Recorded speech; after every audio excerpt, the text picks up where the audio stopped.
Hello and welcome to CATSweek. I'm Annalise Poorman. During the February 5th COVID-19 press conference, Monroe County Health Administrator Penny Cottle said COVID-19 cases were declining and explained the Monroe County trends per 100,000 individuals. And this week on our metrics map, we went to yellow and we had 171 cases per 100,000. And as I looked at that today, it is still kind of trending downward and we want to keep that going. Our current goal right now is to get that to be under 100 per 100,000, but our ultimate goal is for it to be under 10. And so we still have a ways to go with that. Cottle said gathering size limits were moved to a maximum of 50 people due to a change in health order regulations. However, Bloomington Mayor John Hamilton reminded community members the gathering size limit remains at 15 inside city limits. Cottle said demand for the COVID-19 vaccine was not as high in surrounding counties. If you are eligible, do try to schedule your appointment. You can make it anywhere that's available. We are seeing the demand in Monroe County is extremely high. Some of the surrounding counties, the demand is not so high. So you may be able to get an appointment in a nearby county quicker than you can here. The other thing that I would say that we've noticed is that some people may click on first available appointment and they may not see anything until several weeks out. If you encounter that, please go ahead and pick a date and check those dates. Sometimes times open up and populate and you may find an appointment much sooner than what that first available seems to show you. IU Health South Central Region Program Director for Community Relations and Outreach, Shayna Gurgis, reported as of February 4th, Bloomington had used approximately 18,800 vaccines. Cottle said rapid result COVID-19 tests are available at South Morton Street location for any persons. The Bloomington Plan Commission discussed major site plan approval for the construction of a multifamily development on East Brownstone Drive. During their February 8th meeting, planner Eric Grulich said the developers were granted a requested rezone to mixed-use student housing. He said the site plan includes 440 dwelling units. The petitioner is proposing to remove all of the existing apartments and buildings that are on the site in order to allow for the site to be completely redeveloped with 3 new buildings. The buildings would be connected by a exterior walkway that connects all the buildings. The center building would have a parking garage on it with apartments along the front in order to mask the front of that building. 14th Street runs along the front of this building. Grulich said the developers have proposed dense landscaping plans, including courtyard areas in the center of the resident structures. He said bicycle parking was also favored in the proposal. So the center parking garage will have an interior room devoted to bicycle parking. So they have both wall mounts as well as mounts on the floor to secure the bicycles. So they would be required to meet all of the requirements of the UDO for bicycle parking. So there's over 200 bicycle parking spaces that are required for this project. So the petitioners have incorporated both bicycle parking within the building as well as hoops outside of each of the buildings to provide bicycle parking area for guests as well as the tenants as well.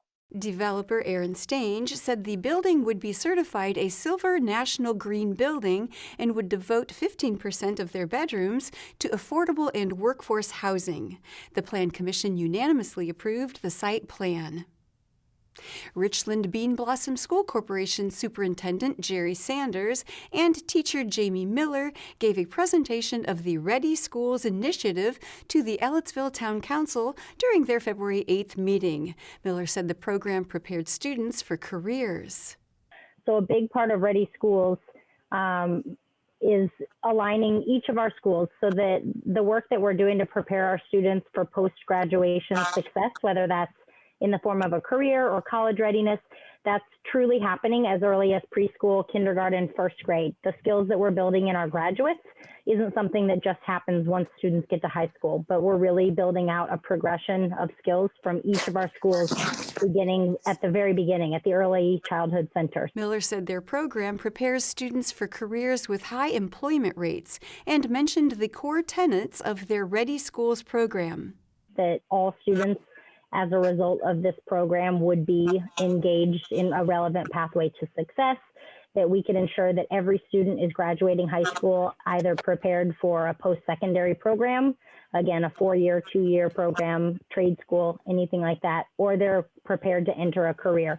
But whatever their choice is, that they're equipped for a plan, essentially that they have a plan that they can intentionally pursue after graduation. Miller said Edgewood Junior High School implemented a digital fabrication lab to teach newer industry skills such as 3D printing. She reported the high school would also implement an innovative learning center. All of these spaces are going to be set up so that our students have real-world, authentic experiences, whether that means they're learning to use a CNC router, or they're learning to create a live broadcast, or they're just delivering their own maybe career presentation about an internship that they've done. In every situation, it's not about the tangible product that they're sharing. It's not about learning how to use a router or how to use a 3D printer, but it's those soft skills on that graduate profile that we're hoping to develop in our students so that they leave with a confidence and a readiness that they feel like they can enter a post-secondary institution or a career with real-world experience. Miller said the high school media center would be remodeled to hold a student-run coffee shop to allow student experience in professional collaborative work. Our business courses can develop the business plan. Our FACS courses can design menus and nutritional options. Our art courses can remodel and design and plan for the space in a truly collaborative nature between our teachers, our students, and eventually they will have this revenue building endeavor within our high school, where not only will our students have an inviting space to hang out and engage and collaborate right within the safe space of the media center, but they'll be able to use that revenue to continue growing, whether it's the Innovative Learning Center or other endeavors. They'll be practicing real world skills where they're accountable to a team and they're accountable to a bottom line in this service industry. Sanders encouraged the town council to become an informed and active partner in Ready Schools. The Bloomington Commission on Sustainability discussed a resolution on Housing First during their February 9th meeting. Commissioners first discussed the resolution during their January meeting. Commissioner Najla Routsong explained some changes made to the resolution. Basically, the resolutions have been hammered out into more detail, and I'll just read those again. It's resolved that the Commission on Sustainability urges the Common Council, working with the mayor, to adopt housing stability as a right in its municipal code. Commissioner Matt Flaherty said language must be carefully chosen for the city's municipal code and that the Bloomington Human Rights Ordinance already includes similar language. I would have to, look into this in more detail with our attorneys over time and stuff, based on this resolution. For instance, this provision in the resolution, what's feasible in terms of language for municipal code, and how we could identify housing stability as a right for residents, and what exactly that means. So. If the lawyers will get challenged if it commits the city to a certain path, and this is the kind of tricky thing with like a human rights ordinance. It's in a sense aspirational, because at times we're not always going to meet human rights, and that's the sad nature of society and our reality. So the UN Declaration of Human Rights, for instance, in the 1940s declared adequate housing as a human right, and I think we all share those values, but it doesn't mean that we're able to meet it 100% of the time. Route Song said the resolution included a request for the city to conduct a feasibility study and create a plan to provide housing stability to all residents. It also requested the city to support the long-term success of the Housing First program by identifying any available funds to support the program. Commissioners unanimously approved the resolution. The Monroe County Council approved adding the position of a county fleet and building manager during their February 9th meeting. County Commissioners Administrator Angela Purdy gave a description of the new position.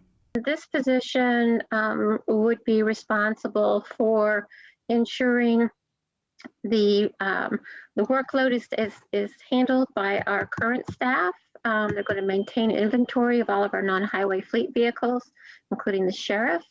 They will also be responsible for maintaining the rural transit, the Area 10, Federal 5311, 5339 buses that we get. Also, the inventory of all of our fleet drivers, ensuring validity of licenses. And they would also be responsible for ensuring the disposal of fleet vehicles.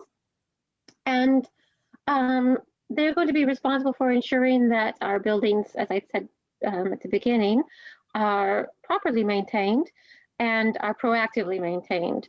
The council amended the 2021 salary ordinance to add the new position into the County General Fleet Department and the Public Safety Local Income Tax.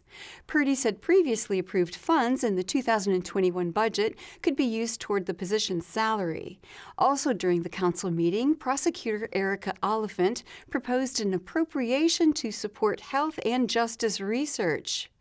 The Monroe County Prosecutor's Office would like to contract with Indiana University Public Policy Institute Center for Health and Justice Research on a racial justice project to track and evaluate prosecutorial decision-making. The specific goals of the project are as follows. We're going to pull multiple criminal justice data sources, including police and the courts, probation department, to identify gaps in the Monroe County Prosecutor's Office data infrastructure. We're going to analyze and summarize individual level justice data for 2019 to identify where racial disparities exist. Interview community and justice system stakeholders to capture perceptions of racial and ethnic disparities, and then work toward understanding the mechanisms for contributing to racial and ethnic disparities, and then propose solutions to reduce them. Oliphant said the study would cost approximately $70,000 and that long-term goals include a public dashboard which would present the collected data. The council unanimously approved the appropriation. And we'll have more CATSweek after this message. For hurting families in Monroe County. A contribution to children who are vulnerable and in need of an advocate. A staff that goes above and beyond to support and advocate for children in need of services. The web of remarkable people who are dealing with difficult situations. So many young people that are in need of help and trying to find a stable family, a stable place to live. Without the CASAs to make that happen, many of them would be unable to find a good home. I love being that voice for the child who can't speak for themselves in court. It takes me out of my comfort zone, and it also helps others. CASA means supporting our community. Being a CASA is making sure that your village is healthy and whole, and that the children in your village will someday be able to help the village as well. A child who doesn't have a voice, maybe in their family situation or a school situation, now has a voice that can advocate for them. I really enjoy working with children that are going through difficult times and letting them know that I care about their future. We are privileged with our charge of representing the best interest of children. And so therefore we can advocate for exactly what they need without restriction, focusing on their best interest. I want to repair the world one child at a time. Welcome back to CATSweek. Bloomington Mayor John Hamilton hosted the 2021 Annual Public Safety Report for the year of 2020 on February 9th. Police Chief Mike Dekoff gave a report for the Bloomington Police Department, which currently contains 92 sworn personnel.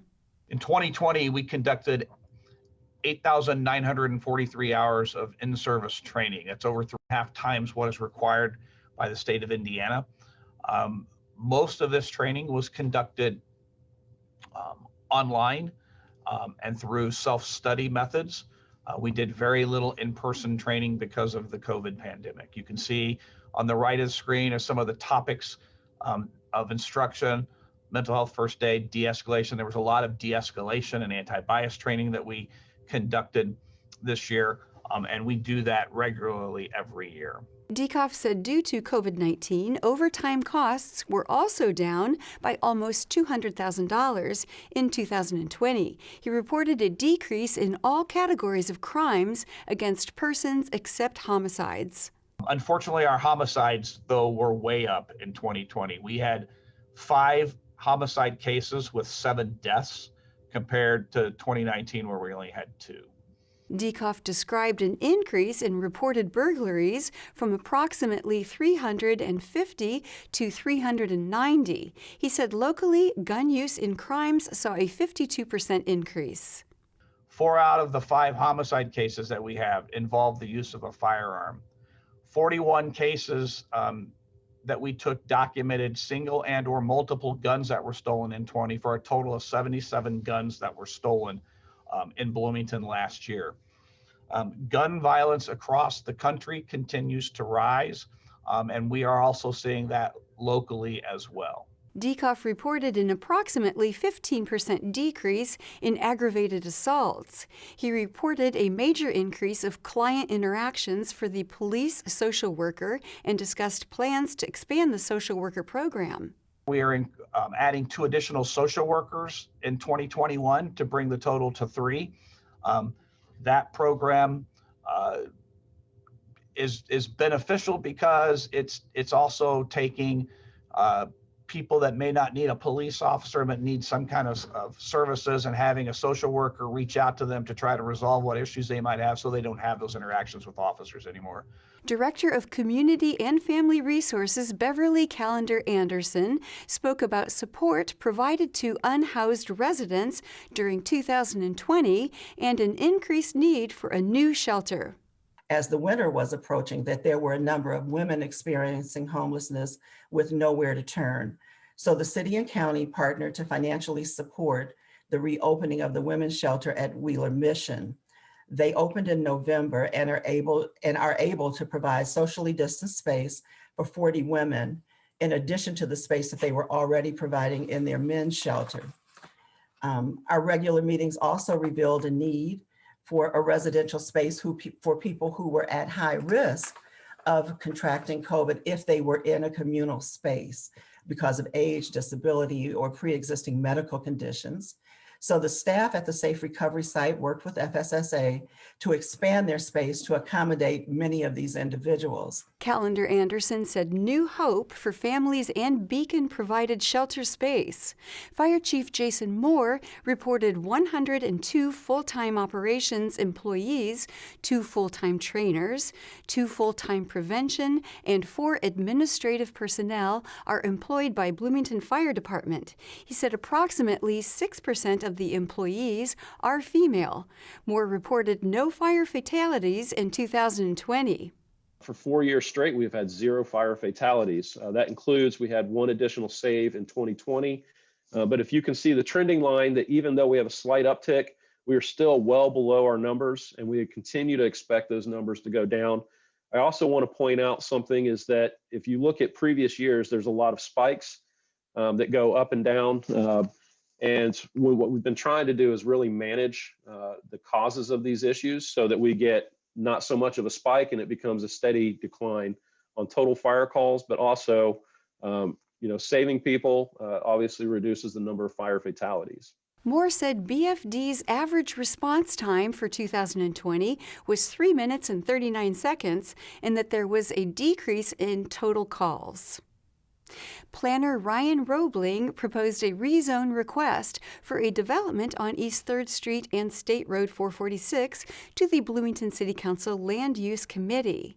He spoke about the rezone from planned unit development to mixed-use corridor during the February 10th meeting. The department believes that due to the location along two major corridors, that the urban corridor best suits these parcels.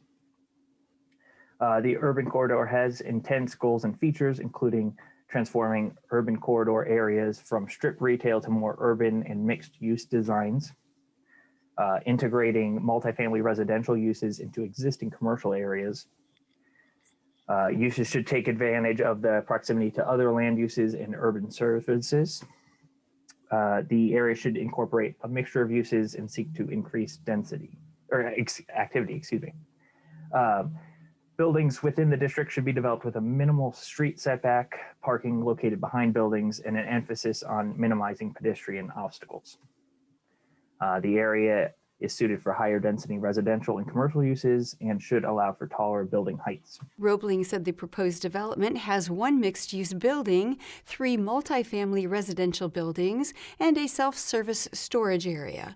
Petitioner Representative Michael Carmen said the proposed development was not intended to be student living. Committee members recommended due pass to the City Council. The Bloomington City Council Administrative Committee discussed amendments to the municipal code regarding council standing committees. Councilmember Sue Scambaluri proposed an amendment during their February 10th meeting. This would actually remove the language, motions for referral to a standing committee shall be entertained before a motion for referral to committee of the whole, and shall include the approximate time at which the committee will convene. Thank you, Mr. Lucas. Since the adoption of standing committees in February 2020, legislation has been largely assigned at the discretion of the council president, and council has always had the opportunity to redirect legislation with a majority vote. Continuing that practice seemed to work pretty well last year. Continuing that practice would also eliminate the need for additional motions and so forth during council meetings. Committee member Steve Volan argued that Scambaluri's amendment sponsors were opposed to standing committees. He sought reassurance from Scambaluri that the amendment was not attempting to abolish standing committees. How should I not interpret this as simply their effort, and I'm leaving you out of this even though you're the lead sponsor, as their effort to do away with standing committees altogether? I guess I put very simply, that's not what this ordinance does. It doesn't eliminate standing committees. No, but it does favor, right. I mean. I think there are vastly different opinions on committees, whether or not we should have had them and how well they have served them in the last year. And I think how you've characterized Councilmember Sandberg and Councilmember Rollo's views on committees is fair. And I don't think that's any particular secret. Again, this particular motion doesn't eliminate standing committees. It allows the president to essentially do what you did as president, which is refer legislation. Volan said the original language forced council members to test out standing committees. He was concerned that the council members would vote to hear a majority of legislation in proper council meetings, as opposed to utilizing the committees. Scambaluri said council members have already tested out the committees. As you've said, the point of this legislation, this language, was to force council to try it. All right, they've done that. And I appreciate that language might have kind of put a thumb on the scale, so to speak, and pushed us toward the use of committees.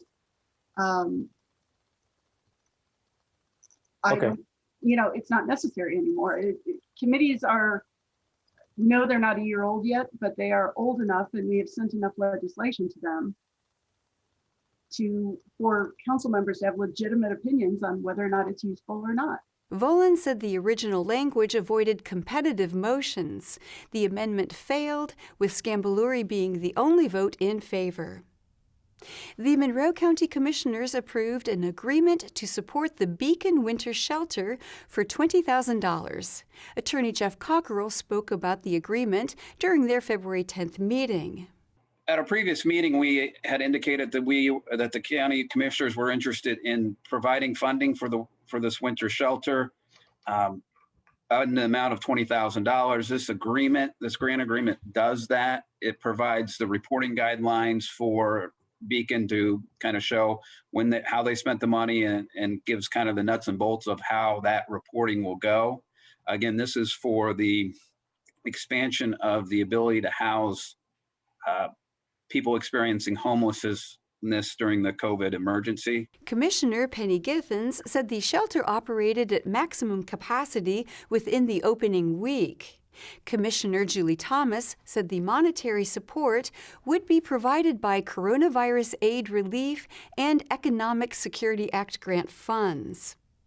The Monroe County Stormwater Management Board considered a $1,000 donation to the Lake Monroe Water Fund. During their February 10th meeting, MS4 Coordinator Kelsey Thetonia said a task force has been formed to develop a sustainable funding source for Lake Monroe management. It's owned by one entity. It's managed by several others. There are different government organizations managing the lands that surround it, so its whole watershed. So finding a single source to help protect it, since it is a great resource for recreation for all the counties surrounding it. It's a drinking water source for a good chunk of Monroe County.